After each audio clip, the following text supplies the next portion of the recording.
Hi everyone, this is Luna from Aspie Gamer Girl, and today we're gonna play and review Legends Untold, the Weeping Cave Novice Set. So, this is my first adventure game, which I am really excited about. I have been meaning to try adventure games for a while now.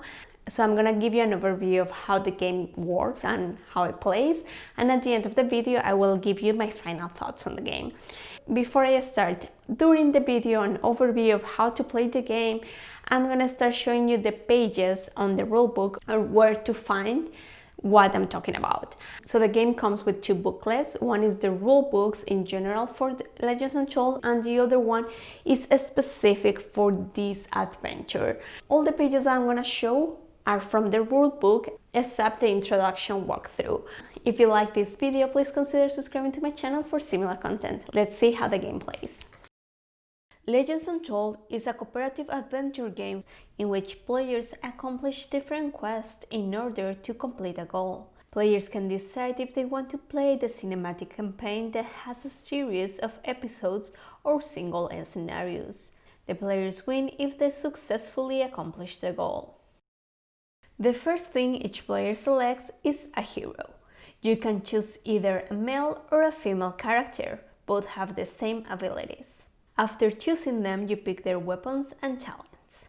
The adventure setup is done according to the scenario card. The circles represent the number of cards for each type. The silver line is for beginner and heroic, the bottom one is for legendary play mode. Before setting up the decks, read the setup from the scenario card, which will include and exclude certain cards. The top right corner indicates the starting location. Place the card face up in the middle of the table and the party token on it. The adventure deck contains foe, discovery, loot, and booby traps.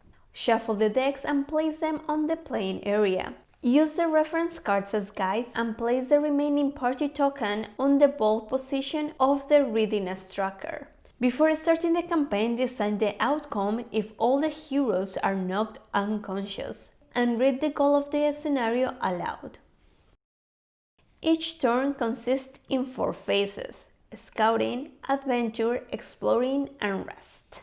On the scouting phase, you have 3 options. You can decide to stay on your current location by spending 1 time, or move to a previous location, directly connected by spending a time, and the readiness becomes bold. Or you can move to the new location following these 5 steps. Decide the marching order. Choose the scout and guard to go at the front and the back respectively. Choose an exit. If the party has light, the exit counts a step higher. The scout decides whether to sneak or not. Sneaking will cost 1 extra step.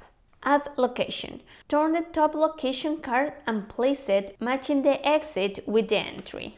A scout location. Look at the brightness on the exit and the number that matches on the new location. The scout rolls 3 dice. Place the token according to the roll and brightness. Spend time.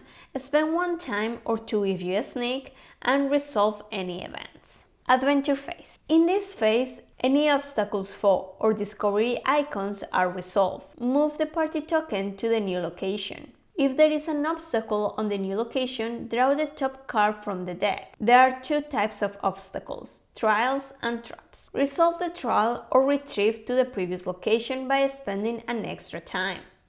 If the party retreats, place a location token on the card and location. In the middle of the card, you can find the playing condition. The hero decides which test to resolve and rolls the dice. If the party is careless, resolve the bottom row. If the party is bold, attempt one of the tests on the card. If the party is alert, they can choose whether attempt a test or retrieve to the previous location by paying 1 time. Resolve foes. If there is a foe icon on the location, draw cards from the adventure deck until a foe card is revealed. From the cards revealed, place the discovery cards on the adventure discard pile.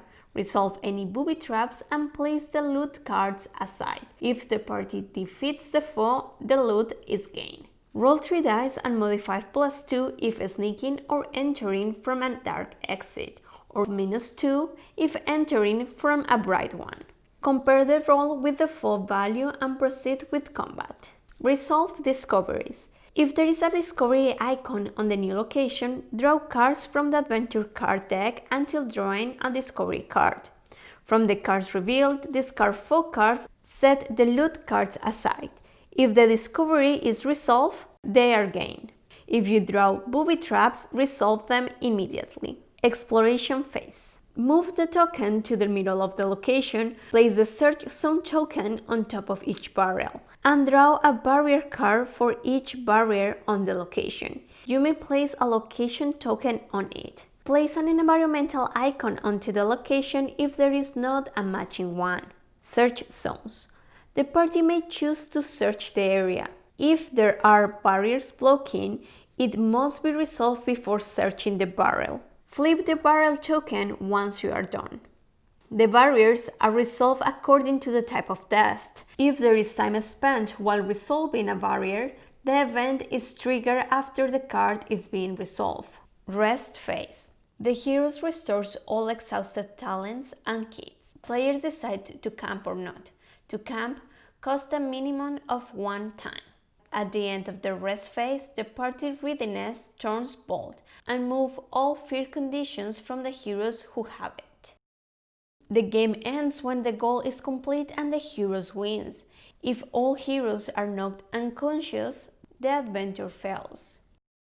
So this is how the game plays, like a really summary overview of the game, because as you know, adventure games are really complex and have like a lot of things that you have to consider. So as I said at the beginning of this video, this is my first adventure game, and I think that it was the right decision to start with this one.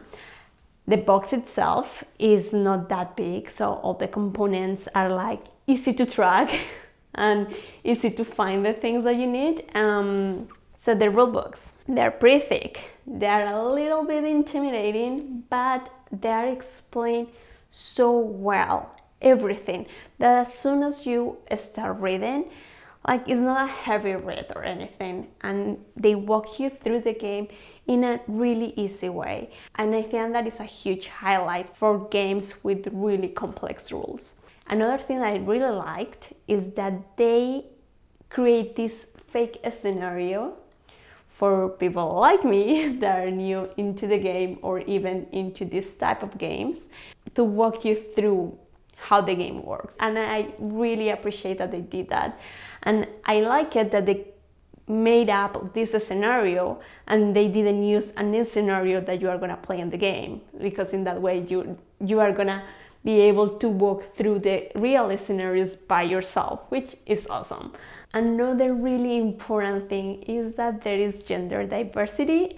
You find female and male characters, and something that I really like is that both of them have the same abilities. So it's not like, oh, if you're the man, you are gonna be stronger or something like that. It's just like your preference. If you want to have a female hero or a male hero, that is awesome, because this is not something that all games give you. And as a female, I really appreciate it. I also enjoy the fact that there are like different levels. So I start with the beginners because I didn't know what I was doing. And I love that they are giving you these experiences to advance and have like different levels of difficulty according to how familiar you are with the game. Another thing that I would like to mention about the game, I have arachnophobia. And as you saw, the box is covered with the spiders, which at the beginning it was a little bit for me. But the publisher told me that actually they have this white set that they have sold to people with arachnophobia. So I like how they are thinking about everything, about the levels of difficulty, about if you are new to the game or if you are like new to adventure games, if you want to play with a male or female character, if you have arachnophobia. So they're like really thinking about like so many things that the person that is going to play may need or experience, which I find it awesome. So yeah, basically this is what I have to say about the game. I hope you enjoy it. I really would recommend this game, any of the adventures from Legends Untold, if you're new to adventure games. If you have any questions or comments about the video or this game, please let me know down below.